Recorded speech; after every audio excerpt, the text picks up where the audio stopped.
1957년 11월 3일 새벽, 카자흐스탄 바이코누르 우주기지 발사 직전 과학자 한 명이 작은 캡슐 앞에 무릎을 꿇었습니다. 캡슐 안에는 작은 개 한 마리가 있었어요. 그는 개의 코에 천천히 입을 맞추고 속삭였습니다. 여행 잘 하거라.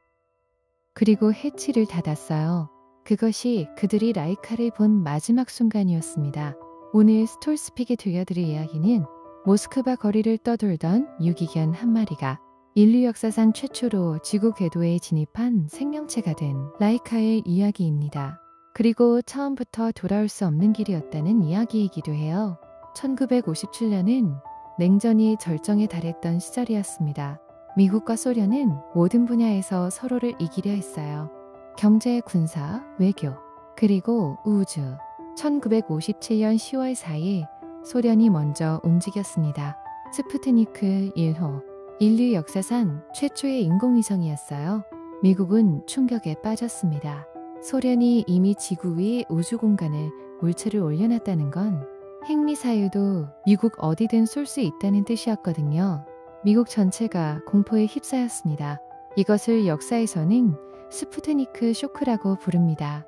그런데 스푸트니크 1호가 성공한 지 불과 한 달 만에 소련 최고 지도자 후르시초프가 명령을 내렸어요.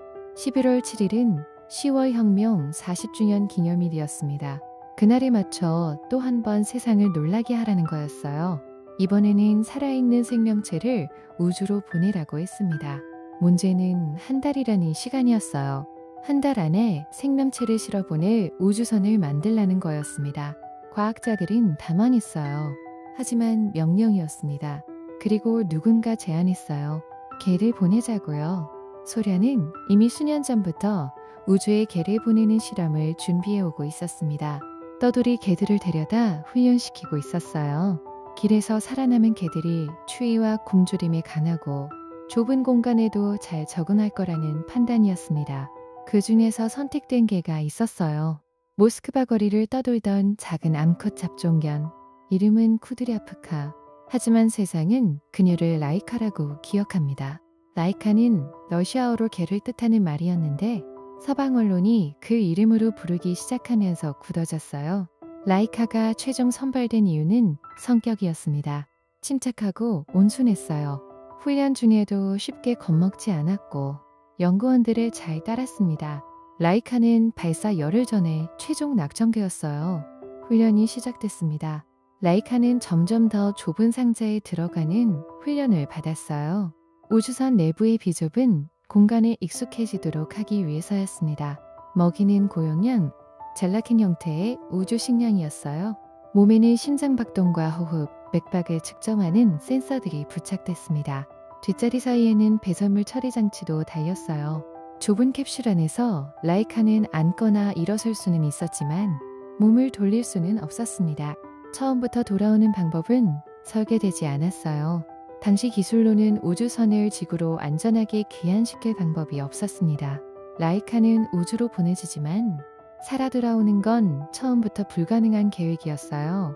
과학자들은 발사 후 일주일 정도 지나면 자동으로 독약이 투여되어 안락사될 수 있게 조치를 취했다고 했습니다. 발사 전날 밤, 과학자들은 라이카를 위해 특별한 저녁 식사를 준비했어요. 카페테리아에서 수프, 메인 요리, 디저트까지 갖춘 3코스 정찬을 가져다 줬습니다. 11월의 카자흐스탄 밤은 추웠어요. 한 과학자는 온풍기에 호스를 연결해 캡슐 안으로 따뜻한 공기를 불어넣어 줬습니다. 그리고 마지막으로 과학자 예프게니 샤바로프가 캡슐 앞에 무릎을 꿇고 라이카의 코에 입을 맞추며 말했습니다. 여행 잘 하거라. 1957년 11월 3일 오전 5시 30분 42초 스푸트니크 2호가 발사됐습니다. 로켓은 빠른 속도로 대기권을 뚫고 올라갔어요. 그리고 지구 궤도에 안착했습니다. 인류 역사상 최초로 살아있는 포유류가 우주에 도달한 순간이었어요. 소련 정부는 전 세계에 발표했습니다. 라이카가 우주에서 살아있다고요? 우주에서 잘 먹고 있고 상태가 양호하다고 했어요. 그리고 약 일주일 뒤 산소가 다 소모되면서 고통 없이 잠들었다고 발표했습니다. 세상은 감동했어요. 하지만 진술은 달랐습니다. 발사 당일 로켓 하단부가 제대로 분리되지 않았어요. 이 때문에 온도 조절 시스템에 오류가 생겼습니다. 캡슐 내부 온도가 40도 이상으로 치솟기 시작했어요. 라이카는 우주선이 궤도에 안착한 지 불과 몇 시간 만에 극심한 스트레스와 고열 속에서 죽었습니다. 발사 후 5시간에서 7시간 사이였어요. 전 세계가 라이카가 우주에서 살아있다고 믿고 있을 때에 라이카는 이미 세상을 떠난 뒤였습니다. 소련은 이 사실을 숨겼어요. 진실이 밝혀진 건 반세기가 지난 1999년이었습니다. 소련의 기밀 문서가 공개되면서였어요. 그리고 2002년 스푸트니크 2호 프로젝트에 참여했던 과학자 드미트리 말라센코프가 공식적으로 진실을 발표했습니다. 라이카가 발사 수 시간 만에 고열과 공포로 사망했다고요? 그는 이렇게 말했습니다. 죽어서 라이카를 만난다면 꼭 미안하다는 말을 해주고 싶습니다.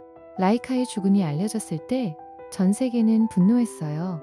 영국 전국의견 보호협회는 매일 1분간 라이카를 위해 묵념할 것을 요청했습니다. 왕립동물학대방지협회는 런던 러시아 대사관 앞에서 시위를 벌였어요. 뉴욕의 동물보호단체는 유엔 건물 앞에 모였습니다. 소련 내부에서도 일부 시민들이 개 대신 자신이 우주선에 타겠다고 나섰다는 이야기가 전해집니다. 정작 소련 언론은 이 논란을 거의 보도하지 않았어요. 냉전의 승리라는 프레임만 강조했습니다. 스푸트니크 2호는 라이카를 싣고 162일 동안 지구 궤도를 돌았어요. 1958년 4월 14일 대기권에 재진입하면서 불타 소멸했습니다. 라이카의 유해도 함께 우주로 흩어졌어요. 라이카의 희생이 완전히 헛되지는 않았습니다. 소련 과학자들은 라이카의 데이터를 분석해 생명체가 우주 환경에서 단기간 생존할 수 있다는 사실을 확인했어요. 무중력 상태에서 포유류의 심장과 호흡이 어떻게 반응하는지 처음으로 기록했습니다. 이 데이터가 쌓여 1961년 4월 유리 가가린이 인류 최초로 우주에 나가 살아 돌아올 수 있었어요. 인간이 우주에 발을 내딛는 길을 라이카가 먼저 걸어간 셈입니다. 2008년 모스크바 군사연구시설 주변에 기념비가 세워졌어요. 라이카가 꼿꼿하게 서 있는 모습입니다. 한때 아무도 거들떠보지 않던 거리에 떠돌이, 개, 이름도 없이 모스크바 골목을 헤매다가 어느 날 우주선에 실려 별이 됐습니다.